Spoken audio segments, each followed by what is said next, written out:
Welcome to Battalion 13, the podcast, Episode 2. Darien saw strange flashes of destruction and war, demons and vampires, death and mayhem. Justin suddenly materialized in front of him, flashing his fangs and turning to dust. Kristen saw the same things, the darkness between every dream. It became a frightening yet welcome break between the horrible visions. There was more to the dream, though, something not so disturbing. He and Kristen were in what seemed like military garb. They were in the Navy, and surrounded by what felt like friends and familiar faces. It was strange, though. While some of the faces seemed familiar, he was not quite certain they had ever met. He saw Max and Chad there. Max! Wait. Darien, Kristen, Chad. What are you all doing in my dream? Your dream? Last I checked, this was my dream. Man, make an assumption. Go ahead. This is a shared dream. We're all in here together. Does that mean the three of you have been dreaming about all this destruction as well? All three nodded. They looked around and saw something rather strange. A blinding blue aura surrounded a robed figure. It came closer to them, and then they heard a voice. Go to the Naval Academy admittance building. There you will find your destiny. We shall meet again. As they heard the voice, they began to awaken, and the echo stayed with them until they were fully coherent. They each opened their eyes slowly. Each one of them soon felt satisfied with a strong sense of direction. They knew now what path to take. Later that morning, Darien and Kristen talked about their shared dream and called Max and Chad to meet them for lunch at a local diner. It was confirmed. They all had the same dream. They talked and they ate. So what do you guys think of actually following through on what the voice said and signing up for the Navy? I don't know about all of you, but I'm game. You know, yesterday I was sitting on a bench outside of school, and something weird happened. I was not sure it really happened until I had the dream last night. That gave me confirmation that I wasn't just having a daydream. It was just before you and Maddie drove up. I could have sworn that this orange cat told me to go to the academy. Everyone looked at him oddly. That is the strangest thing I've ever heard. A cat told you to do it? Chad, what the hell have you been concocting in that science lab? Kristen was no longer paying attention to the conversation, distracted by the choice she knew lay before her. This was a decision she had to make for herself. After another moment, she made her decision. I'm in too. We might not ever figure all this stuff out otherwise. I'm in. Let's sign up today. Where's the nearest recruitment center? It's on Willowdale Drive. Let's go then. Samantha Madison sat at an oak desk in a well-lit standard-issue military recruitment office. She looked up from the paper form she was working on and began to look forward, slipping into a meditative trance. Her heart chakra began to warm, and a vision appeared before her eyes. A close family member would soon pay her a visit. She'd be proud of the progress he's made. And he's just maybe the person we need to stop Nightmare. The man who is a nightmare. It hasn't happened yet. Maybe it's not too late. Darien, Max, Chad, and Kristen finished their lunch and paid the check before driving toward the recruitment center.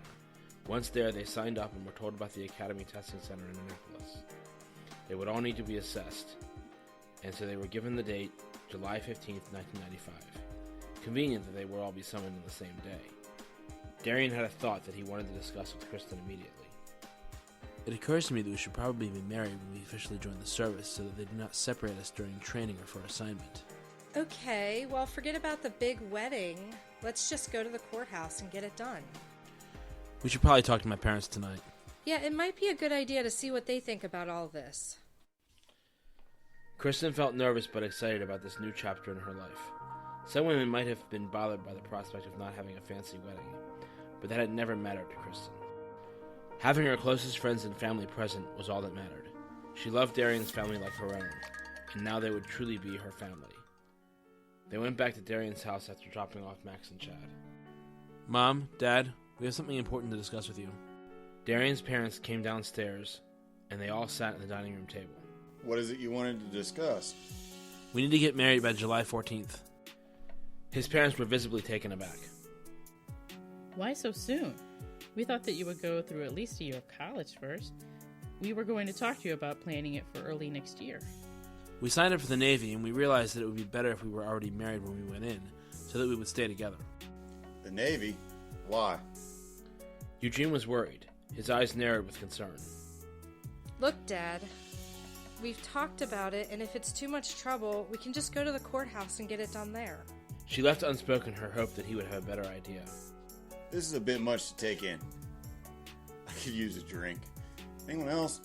Beer. White wine spritzer. Wine cooler. Eugene went into the kitchen and opened a large steel refrigerator. The kitchen was spacious and very modern, with an island in the middle. He gathered the requested beverages, a scotch on the rocks for himself, and then made his way back to the dining room table to finish the discussion. Darien opened his beer and took a sip. So what do you think we should do? The idea that you would go to the courthouse is enough for us to know that you are serious about all of this. I couldn't be more proud of the two of you for enlisting. It's truly admirable. Eugene looked over to Andrea for her opinion on the matter. She gave her a nod of approval, and Eugene saw her thoughts in her eyes.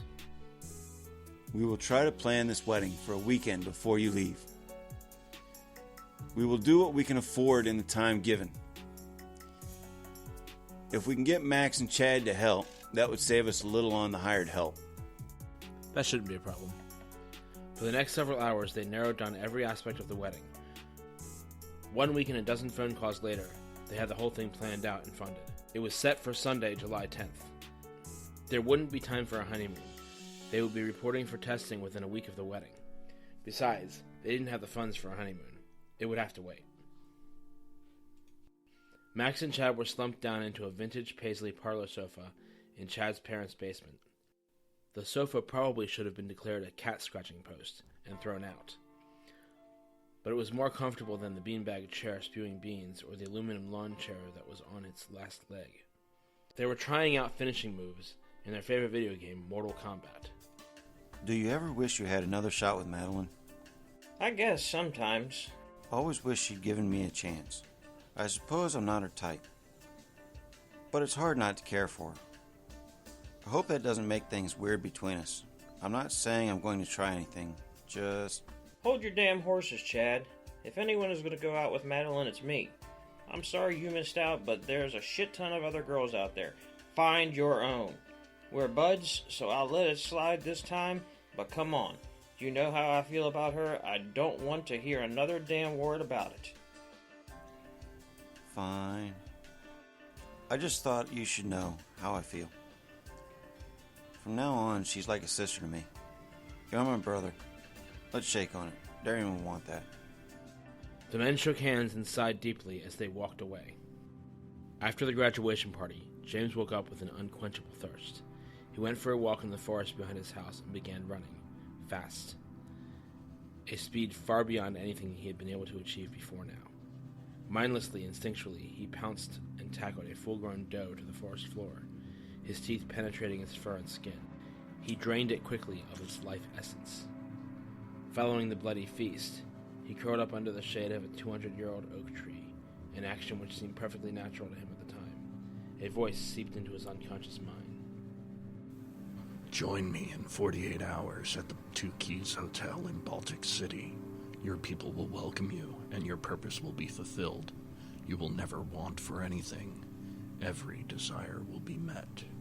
Leave now. James woke suddenly and began trekking toward Baltic City, his body moving limply, as if he was some kind of zombie. The rest of June went by rather quickly, and the 4th of July was upon them. Darien had a small birthday celebration, and afterwards they went to Oregon Ridge to see fireworks set to the Baltimore Symphony Orchestra. It was nice. It was the birthday celebration he always wanted. He had tried to invite James, but James' parents said that he hadn't been home since the graduation party. Darien was worried for him, but he didn't have time to look for him. His wedding was to be the very next weekend. The night before their wedding, Darien and Kristen spent some time apart for the first time in a long time, as they attended their respective bachelor and bachelorette parties. They would not see each other until the wedding day. The moment arrived before they knew it. Guests began arriving at noon. It was a beautiful outdoor ceremony. Their closest friends and family made up the wedding party. Max was the best man. Chad and their friend Steve were ushers. Denise was the maid of honor, and Madelyn and Darien's mother Andrea were the bridesmaids. Darien's father had the honor of walking Kristen down the aisle. She was alluring in a girl-next-door kind of way, wearing the white gown that was given to her at graduation. The ceremony itself was meaningful yet entertaining. eschewing the overly formal nature of many traditional weddings. Afterwards, they all went to a nearby hall for the reception. 30 minutes in, Max gave his speech. Well, you guys finally tied the knot. God knows you've been together long enough for it to be the right decision. Most people don't know how this relationship started, but allow me to let you in on a little secret. These two made an agreement to pretend to be together when they started high school, so that they could actually focus on their studies. Well, you guys, look where that got you. You did the bravest and most unexpected thing. You put aside years of friendship and fell in love. Now you're married, and anyone who said that it wouldn't last, well, they have to eat their words now. Must feel pretty good, you two. Have fun. Both Darien and Kristen looked at each other and knew what the other was thinking. Justin was the only one who had openly opposed their relationship, and he was dead. It was an odd feeling to have during a wedding toast. Darien still felt guilty every time he thought of Justin. He wondered if that feeling would ever go away. Then his thoughts turned to James. He still hadn't heard from him. Something had to be wrong. After Max's speech, there was a round of applause, and then it quieted down as the reception continued. Everyone seemed to have a good time. A little later, Darien spoke. Well, as some of you know, Chad, Max, Kristen, and I are leaving for the Navy soon. We go in for testing next week, and from there, who knows? I'm sure we'll be back, and when we are, we will tell you what we can. In the meantime, if there's anything anyone needs to tell us, you have 3 days to do so before you run the risk of not being able to for what might be a long time. Many people took the opportunity to thank them for their decision to enlist and wish them luck in their new careers. The next 3 days went by far too quickly. The time had come for the four friends to go to the Naval Academy Testing Center. Kristen pulled open the heavy metal door to her favorite coffee shop, the Pour House. She took in the deep richness of the scent of their coffee beans roasting. With a heavy sigh, she spotted her longtime friend Denise. She was sitting at a kitschy table painted like a chessboard. The women embraced tightly for a moment, and a slow tear trickled down Kristen's cheek. I'm sure gonna miss you, Chris. Girl, I'm gonna write to you every day. Have fun in Europe, and I want to see pictures. I kind of wish I was going with you. Really? I kind of wish I was going with you. How am I supposed to keep an eye on you while you're in Europe? You may have been the valedictorian, but you aren't one to avoid misadventure. Kristen remembered the time when Denise broke her arm jumping off of a 20-foot rock into a pile of leaves in the woods behind her house. Then she remembered when Denise took a bus to New York for the weekend without telling anyone, because she wanted to go shopping at some better stores. She had a sudden thought. Kristen excused herself to go to the restroom. Once there, she pulled out the charm bracelet she brought to give to Denise. Kristen laid the bracelet on a paper towel on the counter. Then she made 3 clockwise circular motions over the bracelet whilst chanting. Protect Denise from all harm. Let this charm bring her luck. And with my magic compass, let me find her if I ever sense that she is in danger. With harm to none, so mote it be. By the power of 3 times 3 times 3, as I will it, so shall it be. The bracelet lit up with a purple glow for a moment, and Kristen pulled out her magical compass. The dial pointed directly toward the bracelet. She smiled and rushed back to the table. So where were we? I was telling you how much I was going to miss you and wondering when we will ever see each other again. You never know when our paths will cross again. I love you so much, Chris. I love you too. Here's a good luck charm. Promise me you'll keep it on at all times. For luck? Kristen gave Denise the small charm bracelet. It had small representations of the European landmarks like the Eiffel Tower. I promise. This is too cute. And it's just boot camp in Europe. We will see each other again by the holidays. The women embraced again, cried a bit, talked for a good hour, and then said their final goodbyes. Darien, Kristen, Max, and Chad arrived at the testing area 1 hour early. After checking in, they were immediately admitted to begin their academic testing. Once the academic testing was completed, they moved on to the rigorous physical tests. After waiting about an hour, they received their results. All 4 received high marks in both areas. They were then taken as a group, with a few others, into a meeting room. 5 minutes in, Max started looking around nervously. Hey guys, what do you think about all this? Maybe you won a prize for being like the 100th sign-up of the week. There was a snicker from someone that they did not know. Darien looked around for the origin of the sound and then saw where it came from. A tall guy with blonde hair. He was a little stocky, but in good shape. When he turned to look at the group, he had a smile on his face, so Darien smiled back. So what are you in for? Probably games in theory. Not sure yet, though. Name's Jesse. Jesse Barnes. You? Darien Kaine. This is Max, Chad, and my wife Kristen. He shook Darien's hand and then proceeded to shake the hands of the others.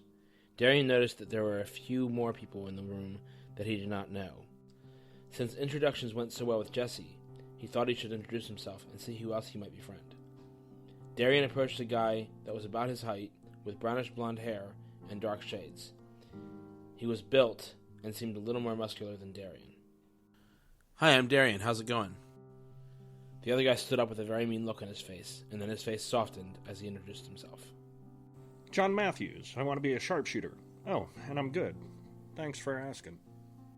The way he said it, Darien wasn't sure if that was an answer to his question or an unsolicited commentary on his skill as a sharpshooter. Darien simply nodded and moved on to the last person in the room, a dark-skinned man that he actually recognized a little. But he wasn't sure. Eric, is that you? It had been a long time. He hadn't seen Eric since middle school. The man stood up. Thought it was you. Wanted to wait till you got to me. Damn, it's good to see you. They shook hands vehemently. Suddenly the door to the meeting room opened, and what looked like a 25-year-old woman entered. She was wearing a white blouse and a black skirt, very professional looking. Her voice carried a strong air of authority. If you could all sit down, we will begin. Darien noticed that she spoke a bit cryptically, but he thought maybe it was just his own clouded perception. As soon as they took their appropriate seats, the woman began to explain why they were all sitting in the meeting room. I am Samantha Madison. The reason I called you all here is because your test scores were among the highest we received. Beyond that, there were aspects of the testing that indicated you may be right for a special program that is offered to fewer than 1% of all military applicants. I will be speaking to each of you individually. Once finished, if you wish to go further, we will be sending you to the institute where the program is administered, a place I assure you that no one you know has ever been to. With that, she exited the room, signaling for Eric to follow her for the individual questioning. Eric soon found himself in what appeared to be an interrogation room. The door was sealed. Eric was a bit nervous. He hoped that these tests and questions would lead to something interesting for him. Sam sat down and began. So your tests indicate that you have been fighting vampires and demons for quite a while. What is your background in this area? Eric's face lit up with that question. It was time to reveal his hidden power. He gestured with his right hand, and a small flame appeared in the palm of his hand. I can create fire with my mind. It's aided me in hunting vampires and certain demons. Samantha was surprised, but played it cool. So you have pyrokinesis? Any other tricks up your sleeve? I really don't know. I was hoping to find out here. When did you start fighting vampires and demons? A friend of mine was taken by a group of vampires that tortured and fed on him for 3 days before they finally killed him. I only found out about it because they turned him into one. He came to my house and I didn't know any better, so I invited him in. He fed off my dog, and that was when I knew something was wrong. When I saw what was happening, I immediately tried to stop him, but I wasn't strong enough. I was terrified and started to freak out, and suddenly he was on fire and he turned to ash. It was almost too late for my dog Ryan, but I got him to a vet and they fixed him up. He's still a little shy around new visitors, but otherwise he's okay. After all that, I started hunting vampires and playing around with my, what'd you call it? Pyrokinesis? I learned how to direct it and make it ignite when I'm not in a panic state. It was lucky you got Ryan to the vet in time to save him. It says here in your physical tests that you're quite resilient to heat. I guess I understand why now. It was a half hour later when Eric came back into the room with a very confused look on his face. Don't expect any answers to all this. I'm more confused now than when I went in. Meanwhile, at the Renegade HQ, a tall black man who had cybernetic implants all over his body stood over a table, examining a pristine gleaming sword. It was composed of an extremely rare material called crinonium. Crinonium was remarkable because it was one of the few things capable of ending an immortal's existence. This man, called Destroyer, was a master at forging the substance. As he placed down the blade and turned back to the fabricator to begin anew, he caught sight of a beautiful woman dressed in all black as she entered the room. She had an intimidating presence. The laser whip that hung from her belt let onlookers know she was not to be trifled with. He knew he could tame her, though. He knew he could make her his own. So, how are Nightmare's plans coming along? Dominator was in a bit of a rush and didn't have much time for random questioning. It was also clear by the look on her face that she didn't like being questioned. Interrogations were her line of work. She stopped in her tracks and responded. Well, we haven't got the vehicles up to code for interdimensional travel yet. We will have to carry out the attack without them. Nothing we haven't managed before. Destroyer was well aware, but he needed some pretense to speak to her. As you can see, the weapons are coming along nicely. He retrieved the recently completed sword from the table and displayed it to her as he spoke. The quality of his work was impeccable. She would have no choice but to see his greatness in it. This is but one of 3 crinonium blades I've recently completed. Most of our inventory has been altered to withstand interdimensional travel. The weapons will work. Good. With beautiful weapons like these, and more importantly, weapons that work, perhaps Nightmare can stop hiring the vampires. They give me the creeps. Destroyer couldn't understand why Dominator would object to vampires on the team. Nightmare will never stop recruiting vampires. They are far too useful to him. Their kind is a powerful weapon. They do major damage to the population of whatever world we are attacking. How could you argue against that? I don't know. For any of us a human, they pose a threat. I would be happier if you decided to do away with all the vampires on our side. I just don't like their kind. Do you want to tell Nightmare that? Do you want to question his intentions? That didn't go well for you last time. Dominator stroked the scar on her neck from the beatings she received from Nightmare the last time she questioned his methods. You do have a point. I guess I will just have to get used to these loathsome creatures. She was disgusted with herself for being so weak, but Nightmare is powerful and also their leader. She will put up with them for now. The next person to go in was Chad. Unlike Eric, he was immediately comfortable with being in the interrogation room. He felt that he had nothing to hide. Sam came into the room and began looking through her notes. Bear with me for a moment while I look at your test scores. A few minutes later, the questioning began. So it appears that you have an aptitude in advanced engineering. I think you could learn a lot from the program. There is one thing I am unclear about, though. Everyone else has some sort of special ability. What's yours? Chad didn't fully understand the question, so he gave her a rather confused look. I don't really know. Like, what kind of special ability? Well, I can't discuss the abilities of others, but a good example would be if you had some sort of super strength, or maybe if you were really fast, maybe you have an aptitude with fire or ice, something like that. Samantha kept looking at the test scores. It says here you have the top score in visual acuity. Have you ever needed glasses or contacts? No, I can see very far, and I can see things that are very small in great detail.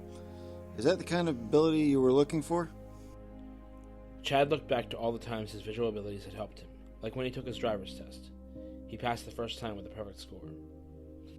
I think my hand-eye coordination is pretty solid as well. I play a lot of video games, and I'm pretty good at them. Sam wrote a couple of notes on her notepad. So maybe your ability has something to do with that. I know it may seem like a minor ability, but it does have its advantages. Sam continued her questioning. About 45 minutes later, Chad came back into the waiting room with a pretty confused look on his face. Don't ask. I can't tell you anything relevant anyway. Kristen went next, which made Darien a little nervous. When Kristen sat down with Sam, there seemed to be a very relaxed connection between the two of them. So what's this all about? She was looking through Kristen's test scores when she heard the question.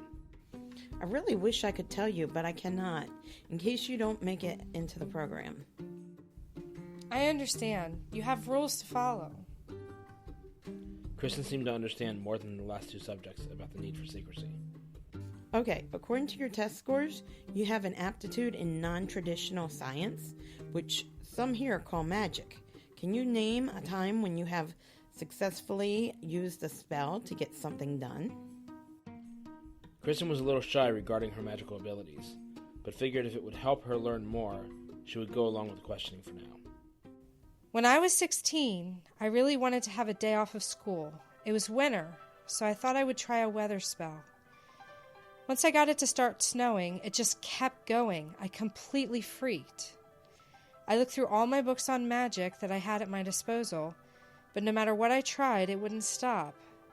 It finally did after 3 days. It caused a lot of economic and ecological problems, so I swore off magic for a while. I couldn't stay away for long, though, but even after I came back, I swore I would never do that spell again. It seemed like it was too harmful to nature, and I love nature. The risk was not worth the reward. Okay, so you have dabbled in some uncontrolled magic. I think the program could help you develop further and help you to focus your abilities.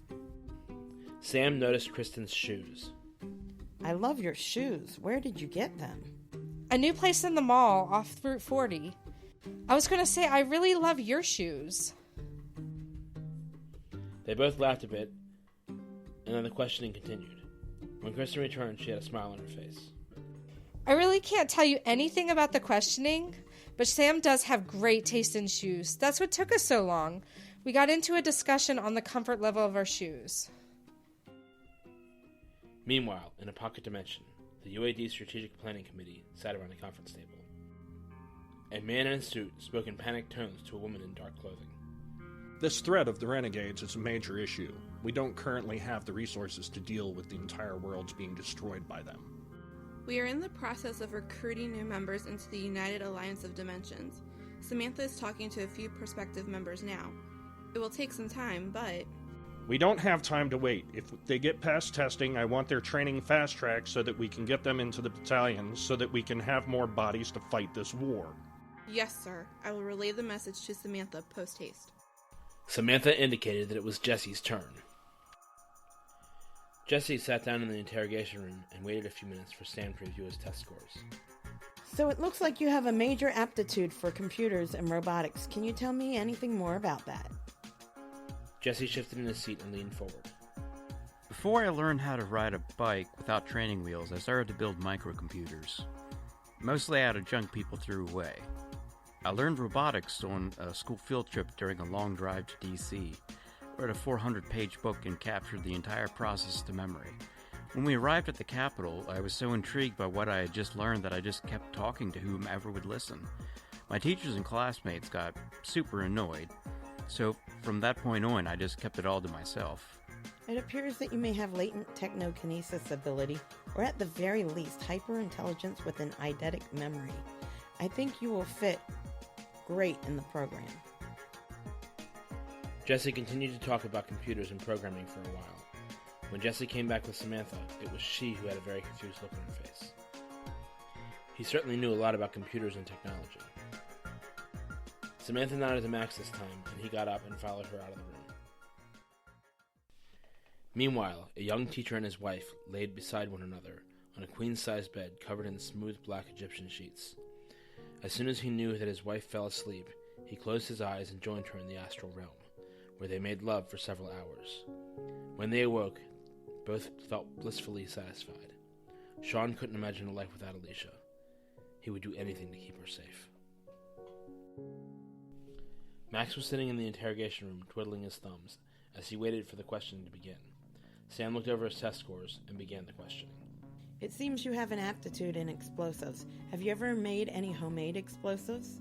Nothing big, but I did accidentally burn down a barn with one of my devices, so I guess the answer is yes. He had a smirk on his face as if he was proud of that accident. It also looks like you have a problem with patience and authority. If we let you into the program, you will have to learn some patience and get that temper of yours under control. How do any of these tests I took tell you that? They don't. I know more information about you than these tests can provide. How's that? Max was intrigued. I cannot tell you now, but if you are accepted into the program, your questions will be answered in time. My question is, can you wait long enough to find out? Yeah, I guess. When Max came back into the room, he just shrugged and sat down. Denise had been enjoying her trip to the UK, and then they showed up. Some clandestine group had approached her in a pub while she was having a drink. They all but forced her to come with them to hear them out. All she knew was that it had something to do with powered people. She only knew a couple of people who had powers, one of whom was Darien. She saw his strength once by accident, when he was fighting a vampire. She knew that it was imperative to keep that a secret, but when she met with this shadow group, they seemed to know about Darien and his friends.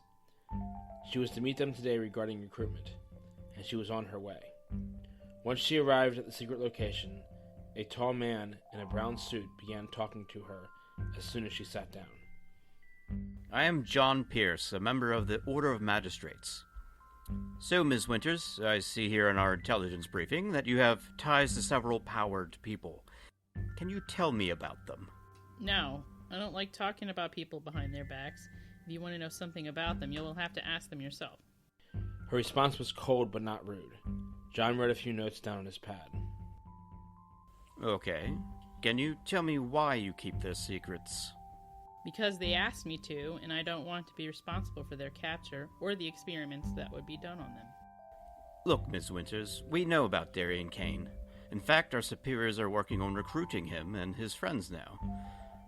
He may have asked you to keep his strength as a secret, but he is not so secretive himself. We want to protect him and his friends. Denise was still suspicious. Okay, what do you want from me? Why are you trying to recruit me? John shuffled a few pieces of paper, looking for something. Then he found it. He handed her something. Here, take a look at this photo. Denise looked at the photo. It was a photo of Darien lifting the front of a car to rescue a small boy. This could be faked. Look, Miss Winters, we are the good guys. I swear to you that no harm will come to Darien or his friends, whether you answer or not. However, if you do answer, we may be able to help him more than if you don't. Denise thought carefully before responding. What do you want to know? Finally, it was Darien's turn to be questioned. When he walked into the room, he noticed that it had a steel door. To him, it felt a bit odd, but he decided not to question it. He was directed to sit down at a table. The room was made of concrete and steel, with what appeared to be a two-way mirror on one wall. There was a glass of water in front of him, but he chose not to drink it, as he was uncertain what the test was, or if the water was part of said test. Samantha sat down across from Darien, and the questioning began. I am going to ask you a series of questions that will help us determine if you are right for the program, and if so, what aspects would be best fitted to your individual skill set. Remember, there are no wrong answers, so tell me the answer that rings true for each question to the best of your knowledge. Darien figured this was all going to be pretty standard, and saw no reason to complicate it. Yes, ma'am. To get us started, what faith do you follow, or what is your belief system? Darien found this to be a strange question, but decided to play along for now. I guess you could say I'm agnostic. I do believe that there is some sort of higher power, but I don't really know what it is, and to be honest, I don't really care that much either. With no expression change at all, she made a mark on her paper and proceeded with the next question. What is your view on the different races in our country? I'm sorry, I don't quite get what you're asking. Do you mean like illegal aliens, or races like Chinese or African? What are you asking me? She sat for a moment and just thought of how to rephrase it. Then asked a little more clearly. How do you feel about people who are different from yourself, like black people, Asian people, Mexicans, Latinos? Well, I think that anyone who honestly tries to help society to grow rather than be a hindrance deserves to be able to try for American citizenship. As long as they don't have a problem with me, I don't have a problem with them. That goes for anyone, though, no matter what their skin pigmentation or cultural background. Okay, have you ever had any experience with vampires or other demons? She asked in a manner that was very matter-of-fact, as if it was clear that she knew these creatures existed. Darien felt that the conversation just got very interesting. Although he was a bit thrown by this line of questioning, he didn't think the military knew about such matters. Actually, yes. I've killed several vampires in my life, as well as a few demons. One such occasion was pretty recent. A classmate of mine, at a graduation party. He was a total asshole, but no one deserves that. That must have been hard for you. Yeah, it's been weighing on me ever since. I feel guilty, like I should have been able to do something to save him. Samantha gave Darien a sympathetic look. It sounds like there wasn't much you could have done there. This is one of the hardships that comes with direct knowledge of the supernatural. Do you believe in the possibility of life on other planets? Absolutely. I think it would be egocentric not to. Explain, please. Okay, so the way I see it, we are the third closest planet to our star, which we call Sol. So far, we are the only planet that we know of that has life. However, there are literally billions upon billions of stars in the known galaxy. Even if a third of them had a planet capable of supporting life, there would have to be life on other planets. Many planets. We are not the center of the galaxy, just a speck in the grand cosmos. Samantha grinned at his enthusiastic explanation. I like that. Next question. Do you believe in the possibility of alternate dimensions? Yes, I've often thought that it would be cool to see one, just to see how different it would be from our own. Sam looked over Darien's test scores. It looks like you are very strong. Can you tell me about a time when you used your strength to assist someone in need? Darien knew that his strength would be of some concern. Well, that incident at the graduation party, like I said, I broke a chair leg on a pretty solid chair pretty easily to handle my classmate turned vampire. You said you fought other vampires, right? What made you take up this cause? Because someone has to. Someone that has strength like mine. Gotta keep the world a safe place. Or at least safe from vampires. Okay, we're done here. You may go back to the meeting room with the others for further information. Can I ask what this is all about anyway? It would be easier to tell you all at once. So go back to the meeting room and wait for me, okay? Absolutely. Darien realized that he wasn't going to get any more information from her until she was ready to give it, so he returned to the meeting room. She took John into the room last.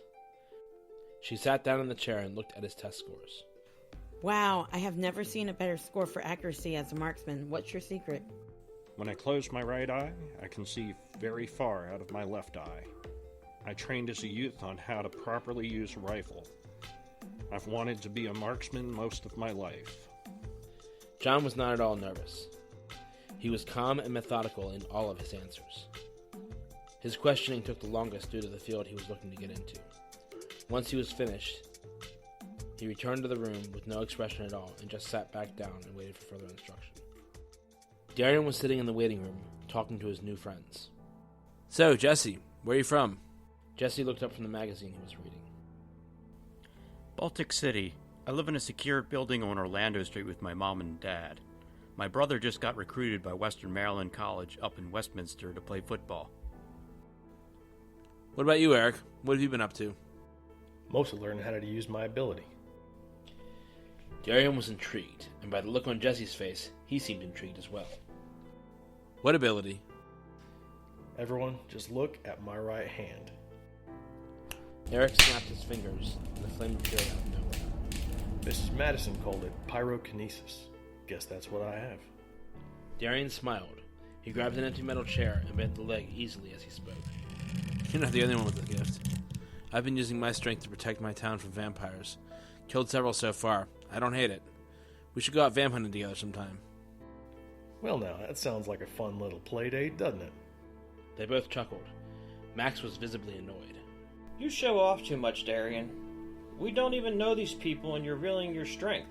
Stop being a fucking moron and keep your mouth shut for once.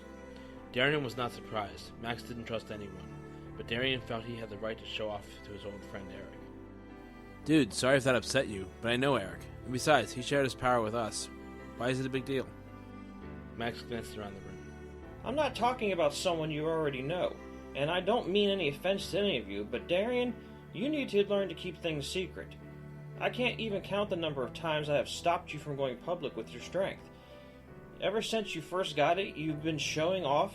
If you're not careful, you're going to get yourself in big trouble. He has a point, Darien. I don't want them to take you away and do experiments on you. Let's keep it tight to the chest from now on, alright, buddy?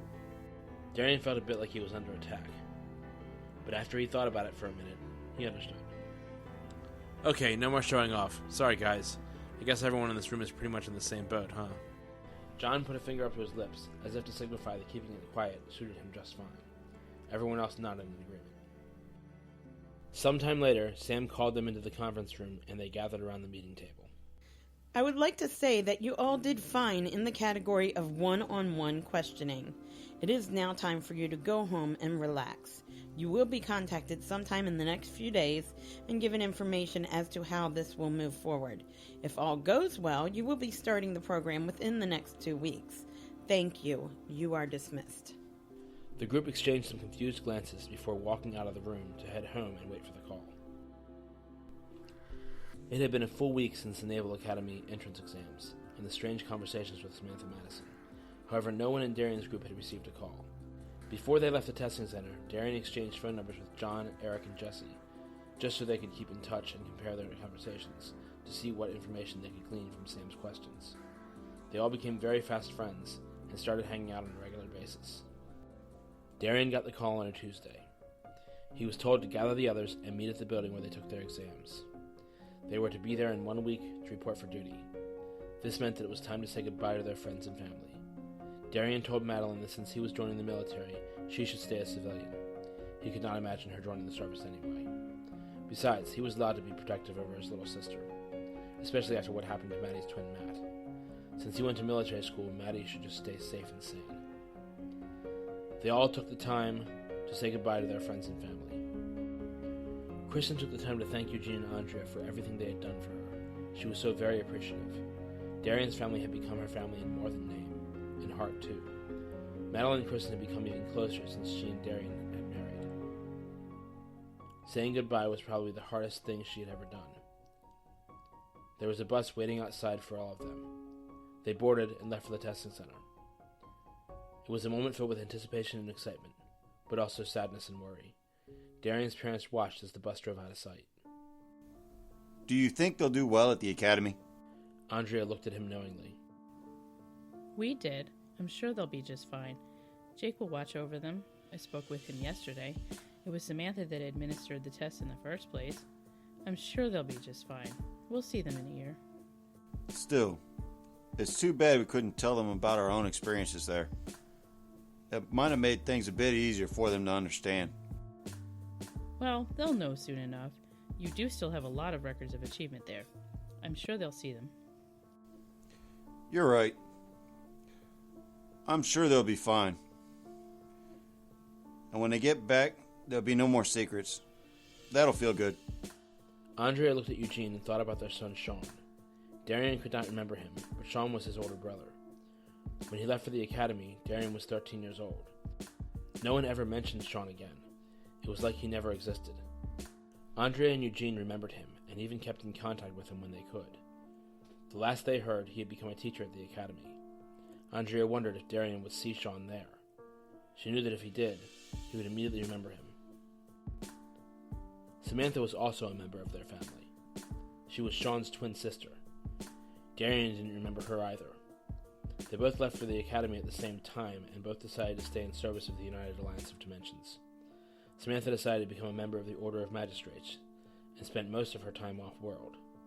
As a result, Darien's memories of her were clouded. The bus arrived at Annapolis Naval Academy at 0800 hours. Darien, Kristen, Max, Chad, John, Eric, and Jesse disembarked and were shown to their sleeping area. They discovered that they had to share a large room with about 16 other beds, all twin size. Darien and Kristen knew that for basic training they would have to sleep separately, so they chose beds that were next to each other. This was going to be a rough 6 weeks for everyone. As soon as they were all settled in, there was a message on the loudspeaker. All new cadets report to the courtyard immediately. Darien glanced up at the speaker and then motioned to his friends indicating that they should leave now. They all filed out into the courtyard immediately.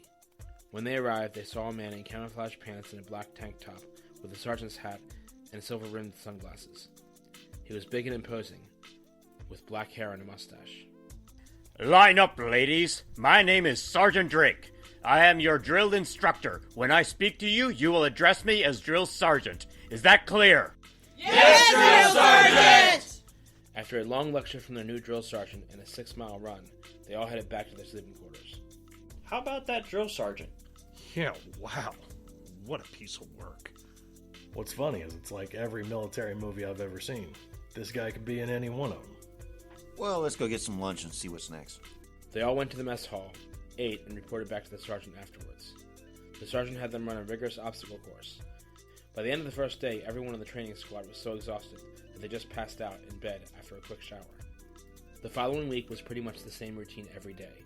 They would wake up at 4 a.m., go through rigorous obstacle courses, run at least 6 miles a day, and that was only if everyone behaved properly.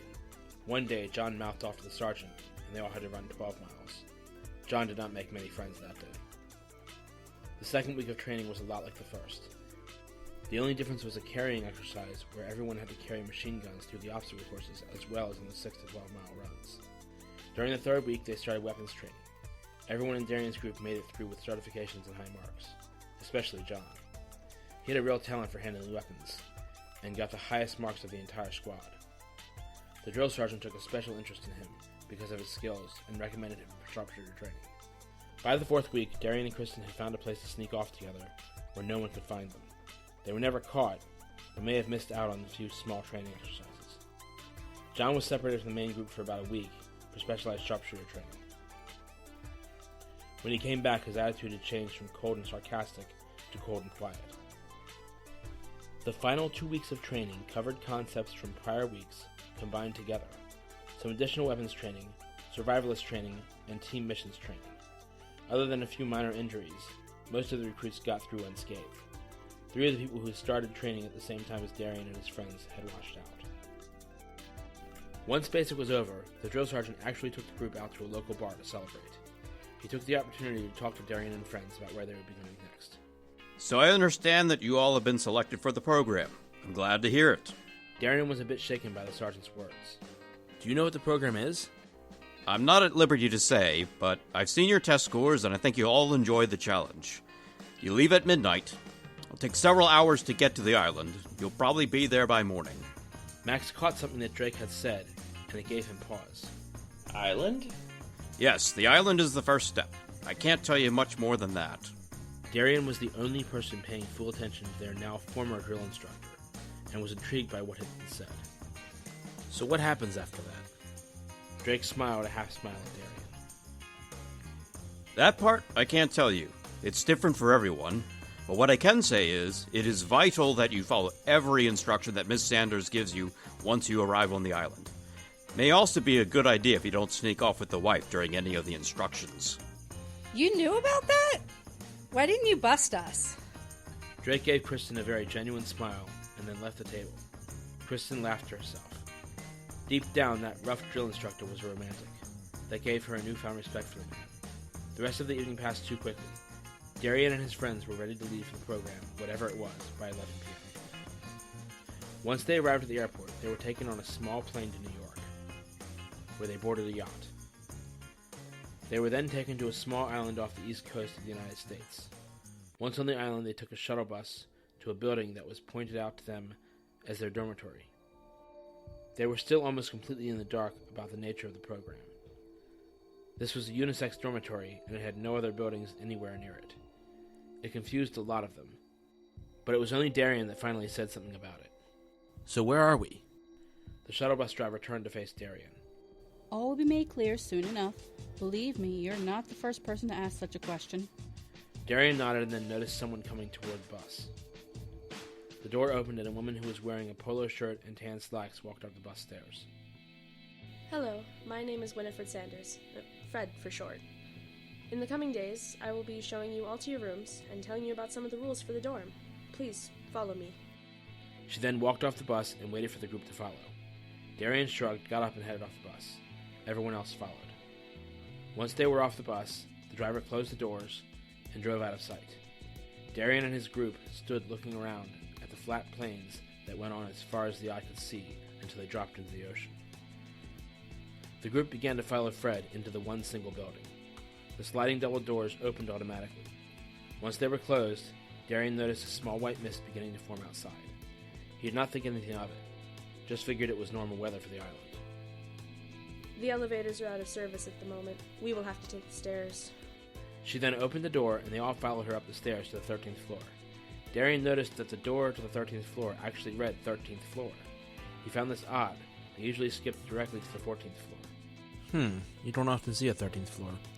Very interesting. Fred motioned for them to follow her down the hallway, past the common area, and into the individual rooms. There will be 2 to a room. Jonathan Matthews and Eric Swanson, room 1301. Darien and Kristen Kaine, room 1302. Max Knight and... Oh, I see your roommate is not here yet. Room 1303. Chad Ender and Jesse Barnes, room 1304. The kitchen is on the 11th floor and is open from 7 a.m. to 11 p.m. Now, there are a few minor rules which must be followed for the next 3 days. Rule 1. Do not go outside for any reason. I cannot explain why this is important, but no one will be allowed outside of this building until 3 days have passed. Rule 2. If the power goes out, do not be alarmed and do not attempt to fix it. The breaker boxes are not on this level and cannot be reached by any of you at this time. Unfortunately, we cannot use backup generators for the next 3 days. If the power goes out, remember to safely shut down all computers. They are on uninterruptible power supplies, so you will have approximately 15 minutes to shut them down. The third and final rule: do not attempt to use any type of communication device to communicate between yourselves and anyone outside of this building. For the next 3 days, try and use the time to get to know your neighbors on the other floors. Socialize and try to have a good time within the confines of those 3 rules. It can be done. We do have some board games and plenty of decks of cards. Good day. With that, Fred started to walk back toward the stairwell. Wait a minute, you still haven't told us what this is all about. Everyone stared at Fred. I do apologize. However, I cannot go into details about that at this time. In 3 days, you will know everything you need to know. Rest assured, you are safe as long as you follow the rules laid out for you. Fred left the 13th floor without looking back. They all decided to go sit in the common area for a little while to try to figure things out. Meanwhile, at the Renegade HQ, Dominator walked into the room where Destroyer was forging his immortal slaying blades. Destroyer looked up from what he was doing. What's wrong, babe? Nightmare just recruited even more fucking vampires. I'm getting really sick of working with these things. Goddamn blood suck. She was interrupted by a fist slamming into the wall. Nightmare stood there, seething. After a moment, he calmly removed his fist from the hole in the wall. He looked at Destroyer for a moment and then shifted his attention toward Dominator. I understand you have a problem with my plan, my use of vampires and demons. He was calm, like he didn't just punch a hole in the wall. Sir, I'm not questioning your plan, it's just... Go on. I don't trust them. That's because you can't control them. I can. They're the easiest creatures to control. They think I'm leading them to a better future. My control of them is so subtle that even they don't realize it's happening. You need to trust me. You need to not piss me off. I'm sorry, sir. I don't know what I was thinking. She was scared. She didn't know what he would do. Nightmare reached out his right hand and gently stroked Dominator's scar. Let's not have a repeat of this. It was painful for both of us. When Nightmare removed his hand from Dominator, her scar ached ever so slightly. Yes, sir. She relaxed, realizing that he didn't intend to physically harm her. Destroyer, how many of those blades have you made? Only 6, sir. They take a lot of time to enchant. If you don't mind a suggestion, we need to hire more spellcasters.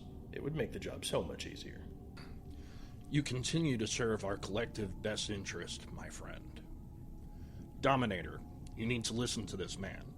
Following his example, he never questions my orders or intentions.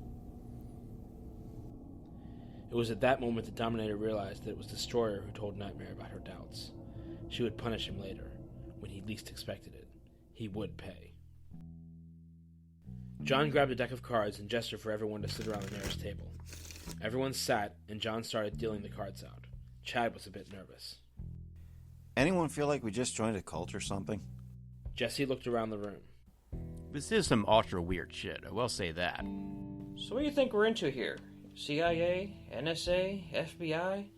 Some top secret military group that chases wild theories like aliens, or what? Max was clearly grasping at straws. Darien was suddenly reminded of one of the questions he was asked by Samantha Madison. Yeah, Mrs. Madison asked me about my thoughts on life from other planets, and about different dimensions, too. Okay, well, this has to mean something, right? Just then, the door to the 13th floor swung open slowly. A medium-built, reddish-brown-haired man came into the room. Hey, name's Ethan Evans. I'm supposed to be in room 1303 with Max Knight? Max stood up. That would be me. Let me show you to our room. They walked toward the room so that Max could show him where to set his stuff down and get settled. Once they were back, Max introduced his new roommate to the rest of the group. So, Ethan, do you have any idea why we're here or what this is all about? Nope. Just as clueless as everybody else. And I'm too hungry to even try to figure it out. Anyone know where they keep the chow around here? Meanwhile, in another dimension, Denise was walking around a beautiful white marble room. She couldn't remember how she got there, but she did remember why she was there. She was at the academy that Darien and his friends would be attending, and Denise was there to make sure it was prepared for them. She walked out of the room with the white marble and went outside to look around. She saw people playing frisbee and noticed that a few people had these strange mini-computers that substituted for all the books they needed, as well as a portal to even more knowledge. She was told about this by the recruiter, John Pearce. This place was certainly beautiful, but she knew she couldn't stay for long. The agreement was that she would inspect the grounds to make sure they were suitable for her friends. She walked to the library and found the librarian. Hi, I'm Denise. I was recently recruited into the Order of Magistrates. I wanted to know what you could tell me about this place. Is it safe for humans with powers to train? Eric Trent looked up from the book he was reading on his tablet PC. This academy is the best place to train young, powered people, as well as people with great minds. Only the best of the best are selected for this program. It is safe here, other than a slight bug problem, but the shields usually keep them at bay. Bug problem? What kind of bugs require a shield to keep them out? Eric handed her a tablet. This will only work here, but there is a search function that will enable you to learn about specific types of bugs and why it is important to keep them at bay. Denise took the tablet and found her way to an empty desk in the library to begin her search. They all went to the 11th floor to check out the cafeteria. Once there, they found that there was no one manning the area at all. The place was open, the lights were on, but there was no one there. Hello? Darien called out. There was no answer. He then noticed a sign. This is a self-service kitchen. Please have the courtesy of cleaning up after yourself. Thank you. They looked around in the cupboards and in the refrigerator, and they all found something that they wanted to eat. Once it was prepared, they sat and talked more. It felt a little odd that the kitchen was set up this way, and that there was no one else around. Darien looked out of a nearby window and noticed that the white mist had turned into somewhat of a thick fog. Again, he figured that it was just the weather, so he really didn't think much of it at the time. So, Ethan, where are you from? Ethan looked up from his food for a moment. Chicago. This got Eric's attention. Hey, I have an uncle in Chicago. Max looked over at the window and gestured to it. What do you guys think is up with all this fog? I don't know, but I did notice it. It looks like it's getting thicker. Should we go outside? We can't. We were told not to go outside, remember? They all remembered what Fred said and what the sergeant had said about following the rules. Well, I'm sure it's nothing to worry about. Darien felt something else that he found a little strange. Familiarity with this place. He couldn't quite put his fingers on why he had these feelings. It was almost 3:30 in the morning, and the entire group was getting tired. Since they had nowhere to be for the next 2 days, they all decided to go to sleep without setting an alarm. After basic, it was a welcome vacation. They could all use the sleep. Nightmare and Destroyer sat down in the grand dining room of the abandoned Two Keys Hotel in Baltic City. Hand-drawn maps of alternate realities, dimensions, and worlds covered the dark mahogany table. This is quite an elaborate plan. Not to worry, old friend. This is just the first step. Once we control the vampire population, we will be unstoppable. What about Battalion 13? Aren't you worried about them? They cannot use their powers in the dream realm. We will simply kill them in their dreams before they even know what's coming. That's why you're in charge, Nightmare. No one can block your nightmares. No one can fight you in your territory. Dominator has no idea that she will even be sacrificed. Pity. I was just beginning to enjoy her company. Don't worry, you'll have many playthings soon. You will have ultimate satisfaction. We will rule all the realms.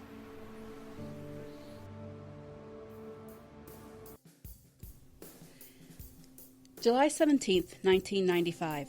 We are a ragtag group of hungry vampire hunters. Or at least that's what I'm telling myself now. Jaime and I met up with this really cool guy named Jake. He's teaching us basic combat skills in order to survive as we continue to travel and look for answers. Jaime and I started playing telepathic games to see if we could send messages to one another through our thoughts, and it's actually working. My brother's girlfriend Kristen and I used to play these games, but we didn't really know what we were doing. Jake has been feeding us a few tips on this as well. It's like Jake was born to teach or something. Tomorrow we're going to try to travel to another dimension. The nights require comfort here in the apocalypse. Jaime is a really close friend now. I'm not saying I'm straight up gay, but what if I was? It's the fucking apocalypse. I mean, I still like guys and I miss Max. I really miss Max, but you know, this is cool too. So who cares? Jaime does, that's who. End journal entry.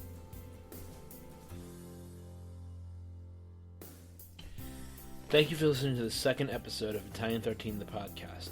Follow us on Facebook, Instagram, and Twitter at Battalion 13HQ. Email us at b13@battalion13hq.com.